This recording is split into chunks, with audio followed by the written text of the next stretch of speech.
Hello, hello, hello, and welcome to the Mystic Nerd Squad podcast. I am your host, Kelly Meyerson. My friends, you've heard me say this before. You'll hear me say it again. I am so excited about this episode of the podcast. My guest today is Whitney. Oh, look, I'm so excited. I can't get my words out. Okay.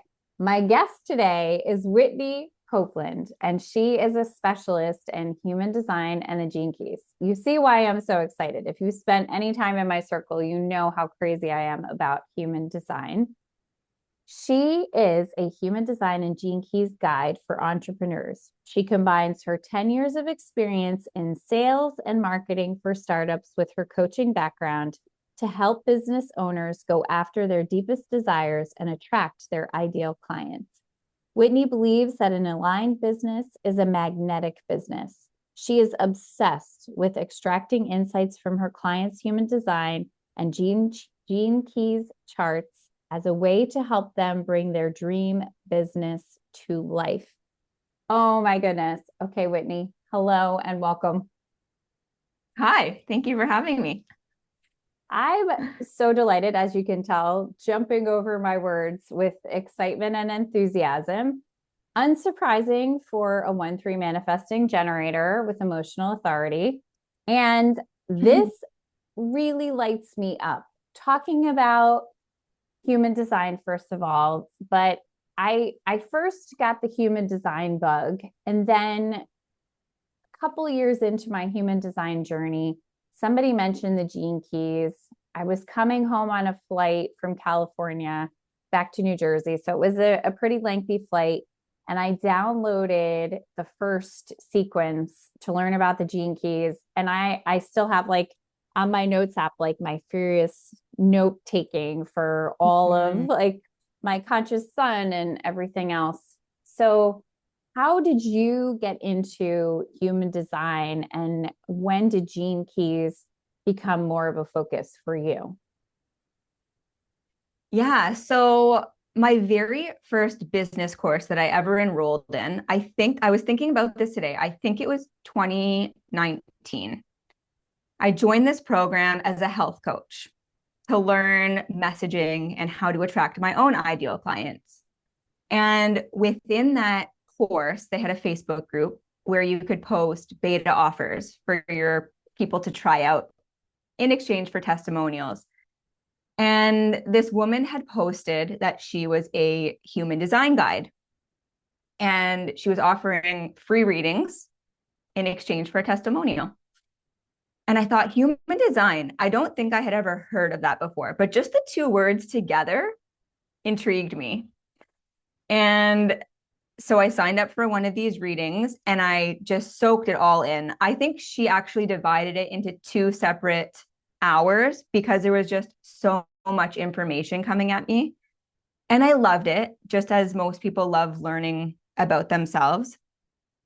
But I noticed that although this information was interesting, I wasn't given a way to apply it to my life practically.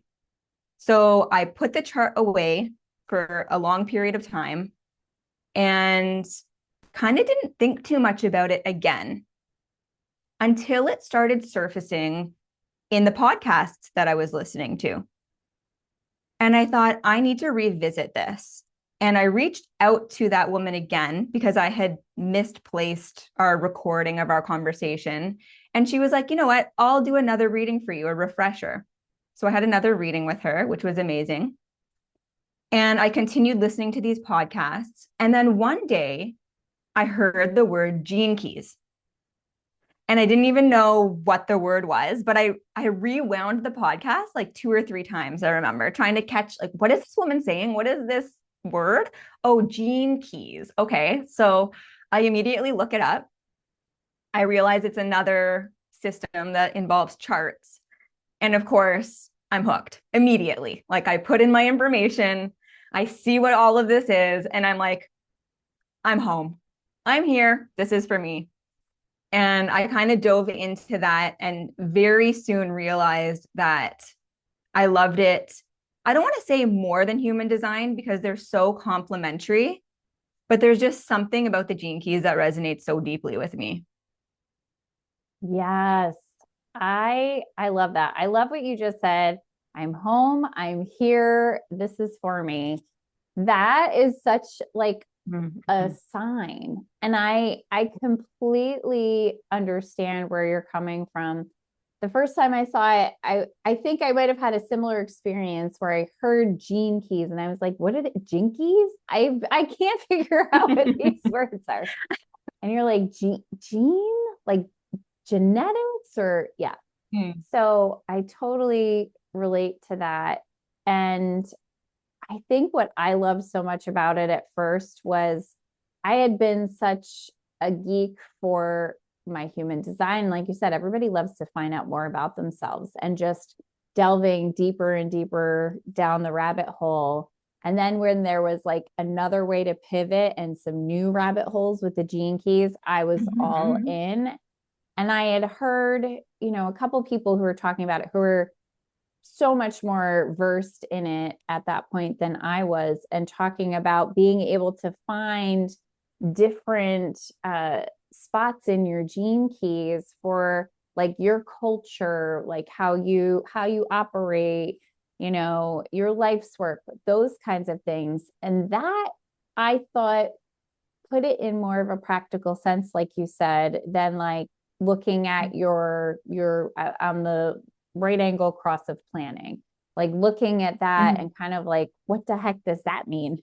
I'm a cross Mhm. of planning. What does that mean? Whereas like the idea of looking at something and that having that one piece. But before we get too much into that, what are the gene keys and why is it different than human design? What is it about the way that it's laid out Mhm. and organized? Mhm. Yeah, so we'll start with human design because that's what more people are familiar with. And that system helps you understand how you operate. So, for example, decision making. How am I designed to make decisions? Or with your profile, how am I designed to communicate and bring my expertise into the world? What comes naturally to me? Where the gene keys, very similar to human design, based on your birth time, you have this chart. It looks different than the human design chart, but there's actually a lot of overlap because they're both based in astrology and they both take into account the I Ching. So you'll see a lot of themes overlap. The gene keys takes what you learn in human design and it gives it this contemplative nature, this more feminine side, where you can start to put together all of your life experiences, all of your stories, all of the things that you've been through, and start to make sense of it, to understand who you are, why you're in the place you are in your life right now, and how you can leverage your strengths and your weaknesses to move forward in the direction that you want to go. Mm, oh my gosh. I love that so much because how many of us get sort of stuck in the analysis phase of let me learn more about myself. And then Mm-hmm. practically, what do I do with this information? How do I make my life better, more aligned, easier, more in flow? And it sounds like the gene keys offer a lot of that for people, particularly entrepreneurs. Yeah, they do. And so the most recent version of the Gene Keys chart, I think it now has 14 spheres on it. It used to have 11, but there's something called the star pearl that has been added. So yeah, that's a whole nother rabbit hole. And I'm actually like restraining myself and my manifesting generator energy right now to not dive into that and get completely carried away with it. So I'm like, okay, Whitney, back on track. We're still focusing on the pearl, mainly with entrepreneurs. But the nice thing about the gene keys is that these 11 spheres that show up on the original chart, they all contain something called a shadow, a gift, and a siddhi. Your shadow is kind of your default way of being. It's the patterns that you fall into when you catch yourself behaving in a way that you don't want to behave and when things aren't going the way you want them to go. And that can be shifted into your gift energy. The beauty is that the gift is contained within the shadow. So whenever something isn't going well for you, no worries, because the gift actually lies within that. And it's in conversations with my clients that we can find what that beauty is, where that lies for them. Beyond that, if you find that you're in that place of self-actualization and you are living in your gift energy, you're this conscious being most of the time walking through life, you can actually extend into your Siddhic energy, which is like your highest potential.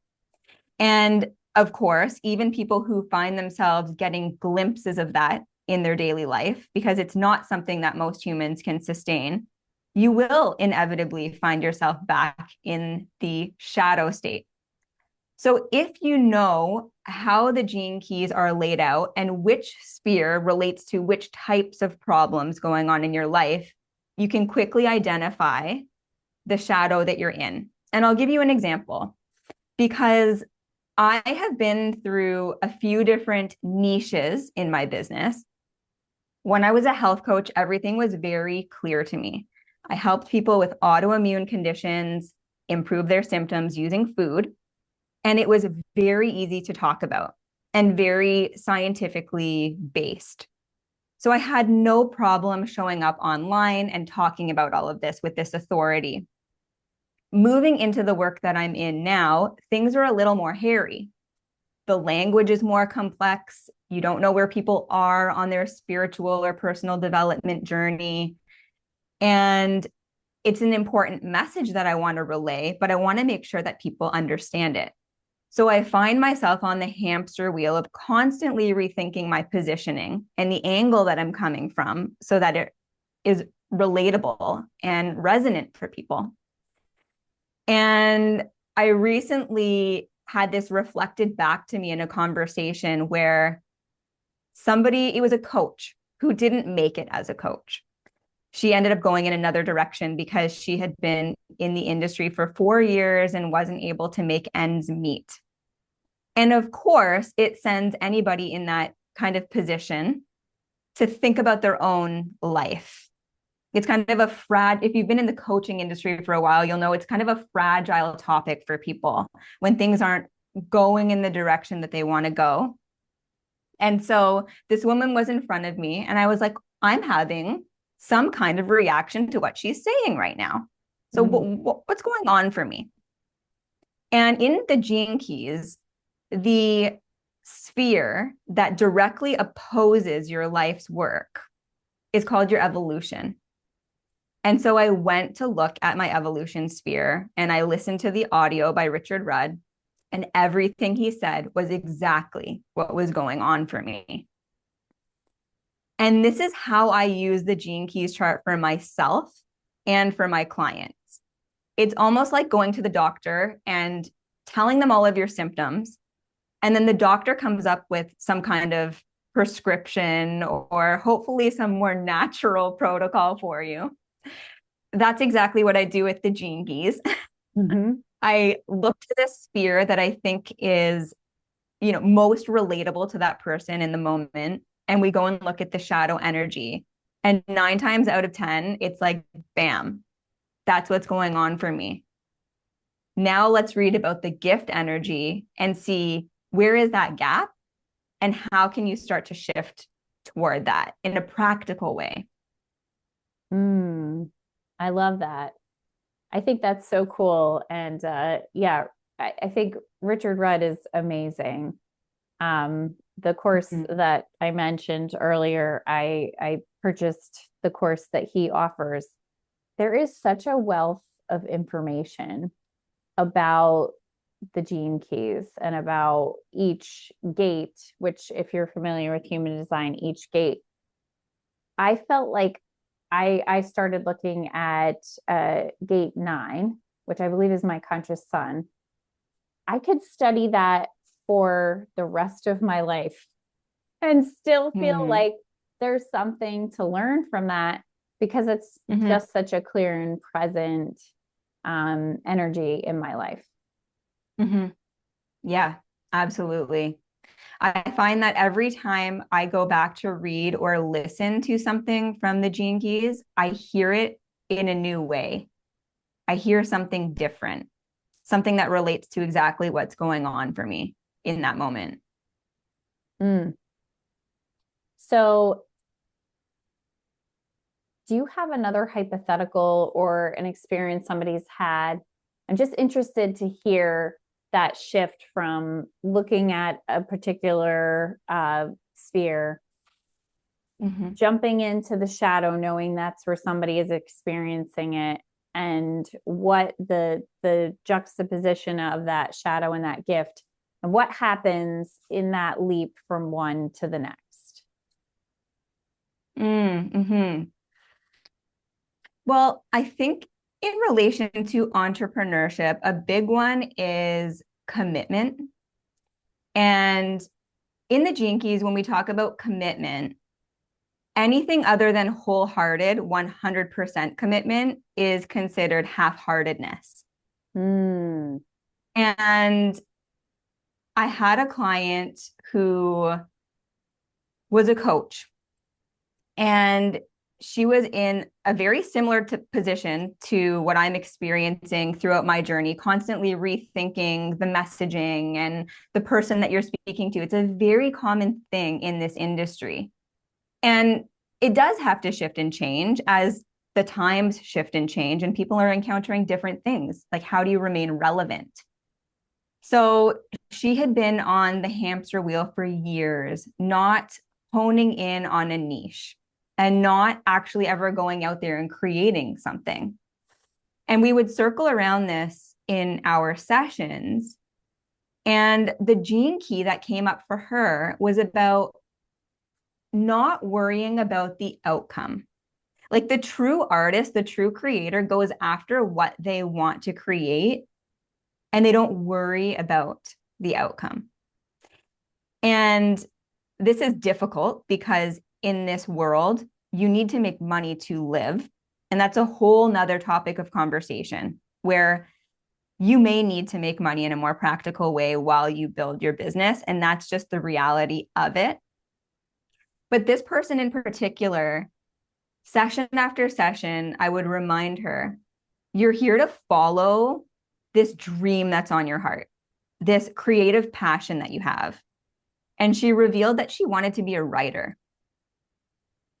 And so that was the resistance toward these decisions in her coaching business, was that there was this other dream on her heart that she really wanted to pursue, but she didn't believe it would be able to support her financially. So at the end of our coaching container, she took some space. And a few months later, she messaged me saying, I haven't told too many people about this, but I started this Instagram account, and she sent me the handle, and I clicked on it. And it was all some of her own writing and quotes from other authors. And this thing had taken off like crazy. She was at thousands of Instagram subscribers already. I think she's approaching 100,000 subscribers now. And she's weaved her own writing into this. And I'm not sure what she's doing with the coaching at this point in time, but I know that is still a dream on her heart as well. So maybe I remember her saying maybe she would start working with authors and writers and kind of help them follow their hearts and go after the dream that they really want to pursue. And she did that project wholeheartedly. And that led to her success. So it's interesting, right? It's just everybody has their own story. And the Gene Keys don't make sense without your story. They're just words, they're just language. But once you can put two and two together between what's been going on in your own experience, it can be very eye-opening and insightful. Yes. So when you work with people, do you help them go through one of the sequences?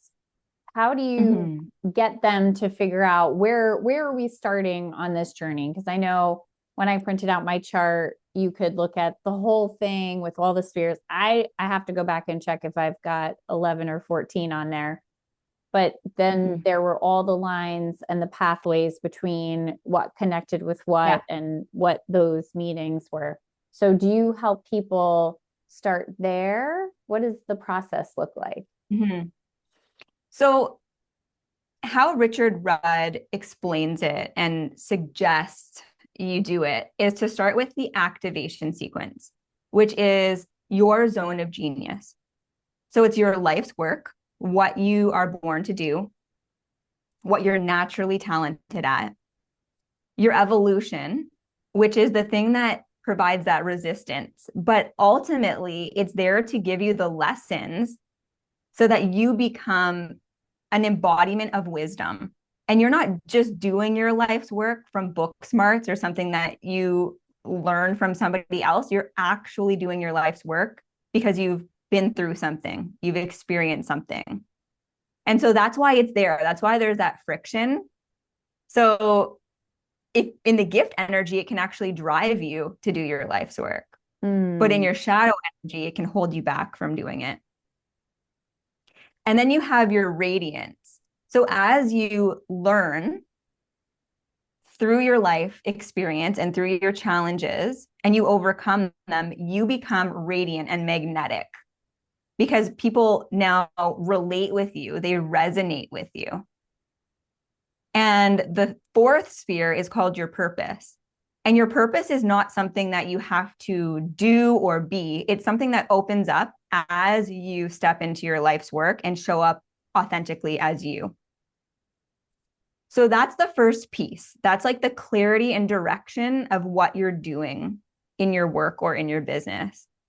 And once you have that piece in place, my favorite place to go from there is the pearl sequence, which is about your brand, like your personal brand. How do you show up and relay who you are and what you're all about to the world?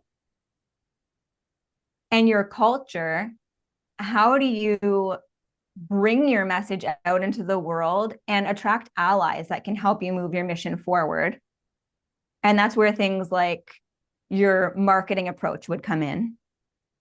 And then you have your vocation, and this is the driver of everything that you're doing.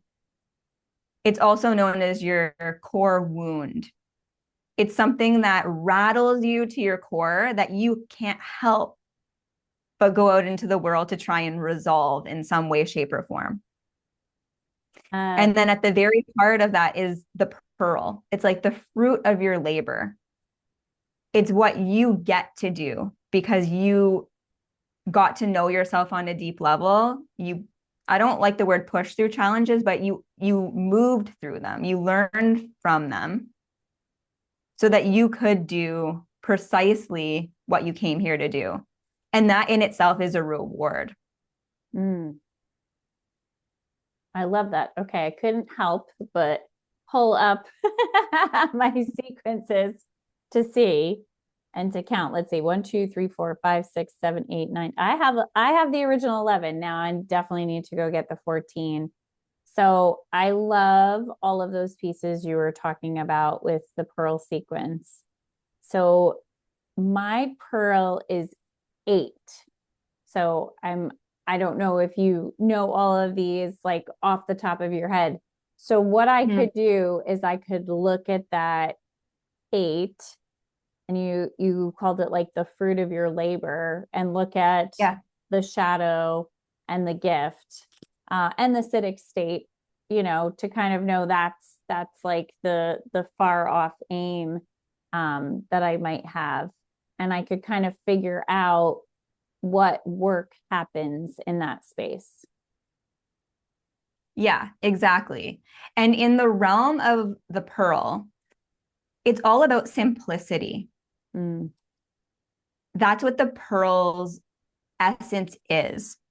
So it's how can I show up, do my life's work, create a brand, bring it out into the world because it is my mission and my vision. How can I do it in a way that feels natural to me, is not overcomplicated, and is not driven by ego? I love that.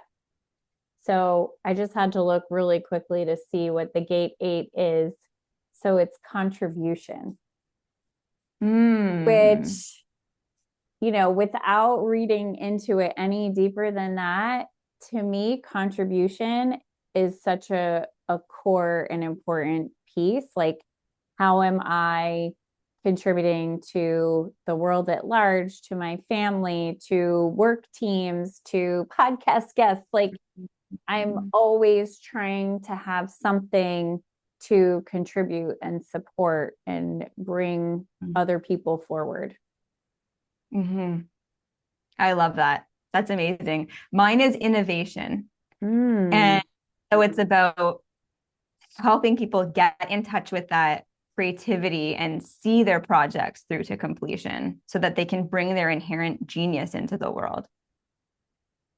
yeah. And it makes me think, so if mine is contribution, and I feel like the vehicle for that is my voice and helping people with their voices so that they can contribute. Does that make sense? Is that kind of the way, like the fruit of my labor is my voice out there, other people's voices out there, raising humanity with our voices.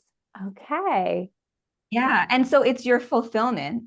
And through that fulfillment, you're also bringing in other benefits, better health, better relationships, financial stability. And all of that is the fruit of your labor. So it's called the prosperity sequence. But prosperity is not just about dollar value, it's about the big picture, like the whole wheel of life. And just living the life that you want to live, supported by the work that you want to do. Hmm. I love that so much. I think it's that harmony, right?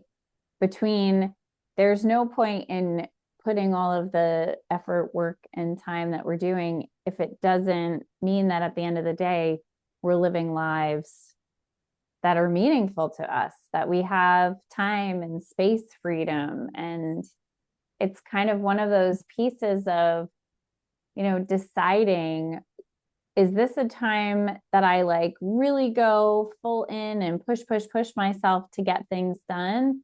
Or do I recognize my own limitations before pushing past them into, like, let's say, burnout, and saying, you know what, if I just give myself a longer timeline, because those rules are really only my rules, so that I can continue to enjoy the life and abundance I already have today. Whereas I feel like in the past, it was like, someday abundance is mine, right? I'm going to be prosperous.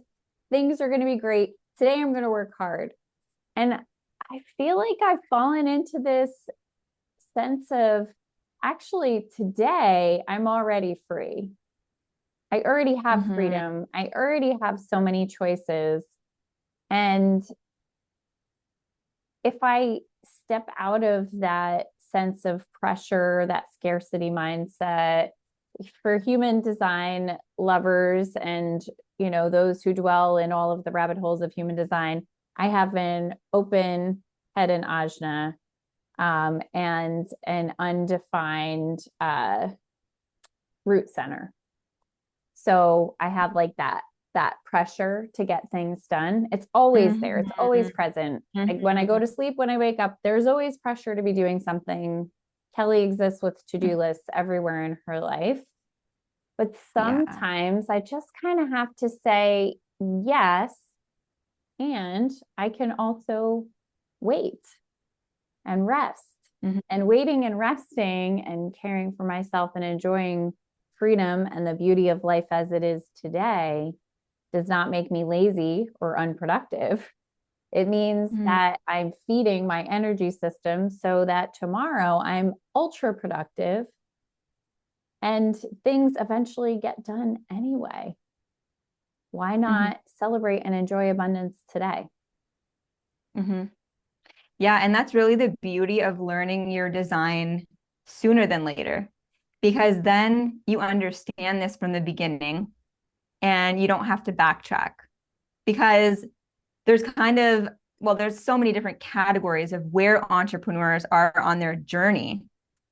But the people who become ultra successful and are floundering, they need to go back and learn this stuff and then rejig things, which can be a big task when you have a big business. So if you learn it from the beginning and you can structure things in a way that really support you, then it might take a little bit longer to get to your ultimate outcome, but you're doing it in a much more sustainable and joyful way. Yes. Yes. I'm definitely listener, just so you know. I'm in the messy middle. So this is definitely not something that I started with that came naturally and easily. I'm even going to say that this is something that I'm learning presently this year in 2025. It started with kind of feeling like I didn't really want to start January gung ho and like forcing myself into like new year, new you. And I heard a lot of people talking about their resistance to that as well. Started to explore some of what's out there about like when is the true start to the year and all the different types of calendars. And I just started this like, I'm going to just get super curious about what it really means for it to go from 2024 to 2025. And that maybe I can just listen to what naturally feels right and wrong for me versus feeling the pressure of time and a calendar. Yes, I love it. Tuning into that authority. And maybe that's it too. Maybe it's also all of the work, learning the human design pieces, understanding strategy and authority. I'm really experimenting a little bit more with it and being willing to, I'm a 1-3, to use that 3 and like just try. And if something doesn't work out, just, okay, that didn't work. Let's try something else. Feeling less attached to things being a failure because it didn't work out and more being, that was a scientific experiment that I was running. And I'm going to analyze the data and change some of those variables. And then I'm going to run it again. Yeah, that's an amazing approach because you're kind of taking yourself a step back from it. Like you're not so intertwined with it that your emotions are getting out of whack and then it's taking you off course. You're just giving enough space that you can look at it from almost an outsider's perspective to see what's really going on and then be able to course correct. Yes. Yes. And you were speaking earlier about really using the gene keys as a solution-based framework for the challenges we're experiencing and how helpful it can be to look at something in hindsight, you know, and I can look back at how I used to operate, you know, some of those challenges that many of us experience, perfectionism, imposter syndrome, and see where those things are coming from and how they can be part of our human design as well, sort of how we're designed, but also not having that self-awareness of how I operate and trying to match your operating system to those of other people and realizing like that doesn't work for me. That's not how I'm meant to operate. Yeah, exactly. And just like one caveat is when you learn your design or your gene keys, they're meant to be there for you. They're not meant to work against you or to be used as an excuse of, well, I'm this way, so therefore I cannot do XYZ, or I do not have the energy for XYZ, which I catch people in a lot of times. And it's like, we are all capable of whatever we want, and we can all do any type of life's work that we want. It doesn't matter what's actually written in the charts. And Richard Rudd will say this himself, like, it's this system until you don't need the system, because you're so sturdy within yourself that you just know and you just follow what's right for you. So all systems aside, don't worry about it. Don't take it too seriously, but it can give you the insight that you are looking for. And I was health coaching before doing this. And I've seen the difference in how quickly an issue or challenge can be pinpointed using these charts, because it gives you the fuel, it gives you the angle to understand something. So it's escalating that more quickly and helping you find a solution more quickly. But if it's causing you any kind of trouble, put it aside. That's my forte. I totally love that you said that. I think it's super important. And I think, as with anything, when it's new to you, it's so easy to just attach to the things that kind of put you in those nice and easy categories. Like, okay, you're a manifesting generator, she's a projector, like that, they are always going to be like this, they're always going to be like that, versus like, you and I are both manifesting generators, and we have very different ways of operating in the world, because that's only one small facet of our human design. And it's really, as much as I understand, and it's not super, I'm not super versed in the inception of human design, but that the categories of types kind of came in like as an added layer to make it easier for people to approach. But when you think about all of the different gates, all of the different centers, they can be open, they can be undefined, they can be defined, they can be connected with partial connections or full connections. And there's just such a huge variety. And I think it really comes down to, everybody is experiencing an individual expression. And exactly. Yeah. So it doesn't really matter so much, like you're saying, like you can learn it and then you can say, forget that. Let me just feel into what in my body feels authentic, true, comfortable. And of course, I say that it's a little tongue in cheek, is also about all of the work that you do to feel more like yourself in your own skin, and shed so much of the conditioning that we've picked up a long time. And it's a great way to get more in alignment with who you are, I've found, because the more I read and the more I dove into the different pieces, I was like, oh, that makes so much sense. There was very little of it that I went, that doesn't make sense to me. I was like, oh, that makes so much sense. That makes so much sense. I am an emotional authority. So I have made many a decision at the top of my emotional wave and regretted it very deeply at the middle or the bottom of my emotional wave, when I was like, I said I would do that, but I don't actually want to. Yeah. So I love this all so much. So where does someone we begin? And I know that you've been working super hard in flow, of course, on creating resources for people, because the gene keys can be challenging to understand. So you've been working on a tremendous amount of resources. So where would you suggest someone start if they're hearing this conversation and thinking, this is exactly the push that I've been looking for the universe to give me?